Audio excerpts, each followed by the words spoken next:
Bienvenue sur Zicone Foot pour une nouvelle revue de presse bien chargée. On commence en France avec l'Olympique de Marseille où le président Pablo Longoria a pris la parole pendant plus d'une heure pour faire le point sur la saison écoulée.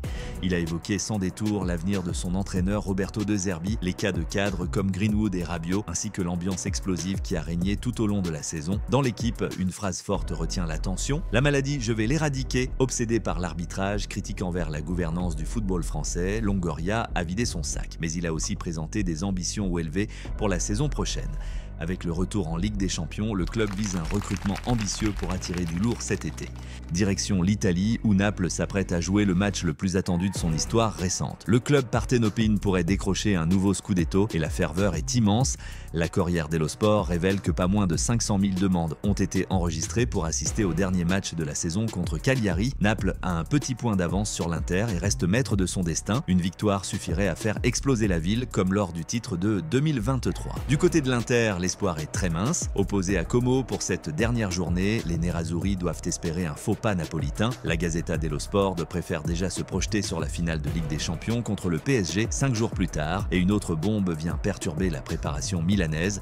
Selon la Gazzetta, Al Hilal aurait fait de Simone Inzaghi sa priorité pour remplacer Jorge Jesus. Une réunion aurait même eu lieu à Milan et un contrat de 20 millions d'euros l'attendrait dès le lendemain de la finale. En Angleterre, le Daily Star se concentre sur Manchester United qui se prépare pour la finale de l'Europa League face à Tottenham. Une finale cruciale à double enjeu, en plus du trophée. Une victoire offrirait un billet direct pour la prochaine Ligue des Champions. Le média titre Plonger et saisir, en référence à la détermination des supporters mancuniens prêts à aller jusqu'à Bilbao à la nage pour soutenir leur équipe. Ruben Amorim, entraîneur des Red Devils, a tenu à saluer leur fidélité. Pendant ce temps, sur le marché des transferts, United avance sur un gros dossier, celui de Matheus Cunha, le joueur de Wolverhampton est tout proche de signer pour environ 75 millions d'euros. Une arrivée qui pourrait faire de l'ombre à Mason Mount. Blessé une bonne partie de la saison, l'Anglais se sentirait redevable envers les fans. Un trophée pourrait lui permettre de redorer son image.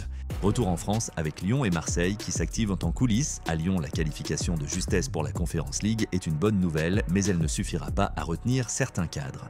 Foot Mercato rapporte qu'Alexandre Lacazette, qui a fait ses adieux au public, est ciblé par Beşiktaş. Ryan Cherki, de son côté, intéresse Fenerbahçe selon Mediaturk. À 21 ans, le milieu offensif ne manque pas de prétendants et pourrait quitter le club dès cet été. C'est une bombe révélée par La Stampa. Jürgen Klopp serait en passe de devenir le prochain entraîneur de l'AS Roma. Depuis son départ de Liverpool, l'Allemand officie en tant que directeur du football chez Red Bull, mais il aurait donné son accord au club italien, séduit par le projet proposé par les frères Friedkin. Ces derniers prévoient un mercato double extra large pour l'accueillir, avec 6 recrues promises, 3 titulaires, 3 doublures, ainsi que 2 jeunes de la Primavera à évaluer pendant la préparation estivale.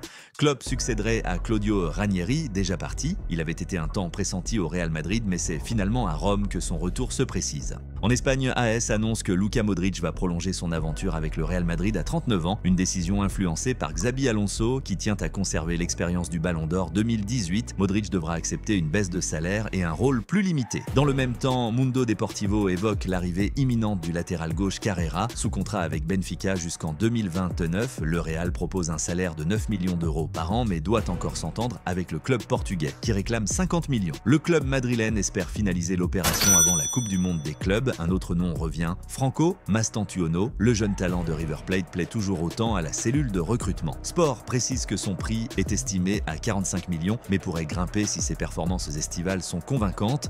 On termine ce tour de la presse en Catalogne avec le FC Barcelone. Le président Joan Laporta s'est exprimé à la télévision espagnole après une saison exceptionnelle marquée par un triplé. Il a promis un mercato à la hauteur de ses ambitions. Le Spotify Camp Nou sera prêt à temps pour le trophée Johan Gamper et côté prolongation, Lamine Yamal a déjà signé un contrat historique qui le lie au club pour plus de 10 ans. Lorsqu'il aura 18 ans, des clauses mirobolantes pourraient s'activer. Selon Sport, il devrait également abandonner le numéro 19 pour hériter du mythique 10 porté jadis par Lionel Messi. D'autres prolongations sont à l'étude, celles de Rafinha et de Frenkie de Jong. Longtemps poussé vers la sortie, le néerlandais a su convaincre le club de le conserver. Une prolongation jusqu'en 2029 est en discussion. Enfin, Sport précise qu'Hansi Flick, l'architecte de cette saison réussie, devrait prolonger son contrat jusqu'en 2027. L'annonce est attendue dès demain. C'est tout pour cette revue de presse sur Zicone Foot. De Klopp à Rome, au suspense fou en Italie, en passant par les ambitions XXL du Barça. Dites-nous en commentaire quelle actu vous a le plus marqué. Pensez à liker et à vous abonner et on se retrouve très vite pour le JT Foot du soir.